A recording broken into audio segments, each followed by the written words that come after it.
Merhaba arkadaşlar, ben Sena. Bugün sizlerle beraber badem sütü yapacağız. Malzemelerimiz 1 bardak kadar çiğ badem ve 1 litre su. Yani 1 bardağa 1 litre su ölçümüz. Çiğ bademleri ben önceden 5-6 saat kadar önceden suya koydum bu şekilde. İyice böyle biraz şiştiler. Kabuklarını ayırmamıza gerek kalmayacak bu sayede. Şimdi öncelikle bademlerimizi yıkıyoruz. Yıkanan bademleri sizin de görebilmeniz için şöyle bardağa koyayım. Kabuklarını soymamıza gerek yok. Çünkü zaten blenderdan geçireceğiz. Sonra da bir süzme işlemi olacak. Şöyle bir bardak, yaklaşık yani 250 ml kadar.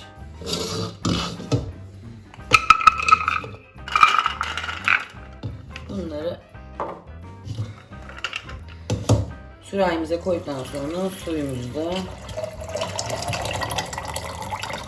ekliyoruz. Su tabii ki içme suyu. Söylememe gerek yok herhalde diye düşünüyorum. Şimdi blenderdan geçireceğim. Böyle bu şekilde iyice pütürleri gidene kadar olabildiğince blenderdan geçiriyoruz. Bembeyaz olduğunun farkına vardınız herhalde. Benim için yeterli. Şimdi sırada süzme işlemi var. Böyle bir süzgecim var. Bir de böyle bir tülbentim işte ya da bezim neyse öyle bir şeyim var. Bunu güzelce şimdi süzdüreceğiz. Şöyle biraz toparlıyoruz.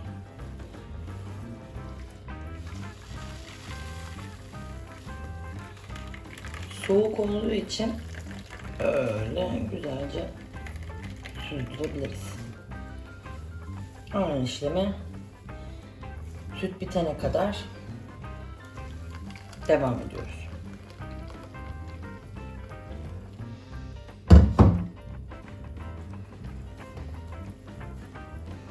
Böylelikle 1 litre badem sütü elde etmiş olacağız.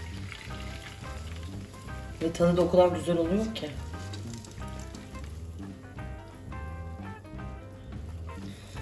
Biz ailece badem sütünü çok sevdiğimiz için kahvelerde falan her şeyde çok gayet güzel gidiyor. Daha sonra bu posasıyla da ne yapmanız gerektiğini söyleyeceğim. Atmanıza gerek yok o posasını.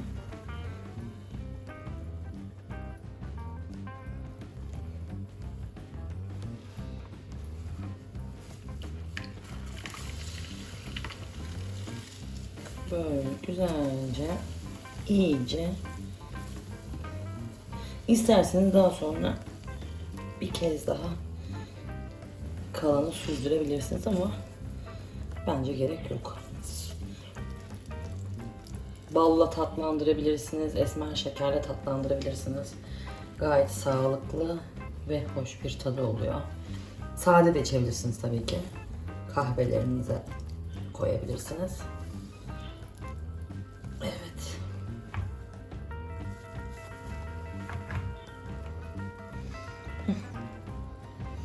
Evet, güzelce süzdürdük. Bunu da böyle atmanıza hiç gerek yok posasına. Bu posayla fırın tepsinize yağlı kağıt serip böyle güzelce serdikten sonra zeytinyağı ve birazcık da tuz eklerseniz böyle güzelce yayıp ondan sonra kraker şeklinde bölebiliyorsunuz bunu. Böldükten sonra yaklaşık 15-20 dakika kadar hafif hissedersiniz zaten piştiğini. 15-20 dakika önceden ısıtılmış 180 derecede pişirirseniz böyle çok tatlı krakerler elde etmiş olacaksınız. Şimdi süzdüğüm sütü sürahime dolduracağım. Evet, şimdi de sürahimize koyuyoruz. kadar güzel ki tadı falan. Buzdolabınızda saklayabilirsiniz. Ama tabii böyle çok da fazla beklemesin tüketmek için. Gün aşırı tüketin yani. Yani bozulmaz hemen ama bozulabilir. Yani çok ben bir hafta falan bekletmedim hiç. Yani biz sürekli tükettiğimiz için öyle ben bir haftalar, 2 haftalar bekletmedim dolapta. Yani 2-3 gün süreyle tüketebilirsiniz. Gayet güzel. Mis gibi. Süt. Badem sütü. Kendinize iyi bakın. Videomu beğenmeyi ve abone olmayı unutmayın. Öpüyorum.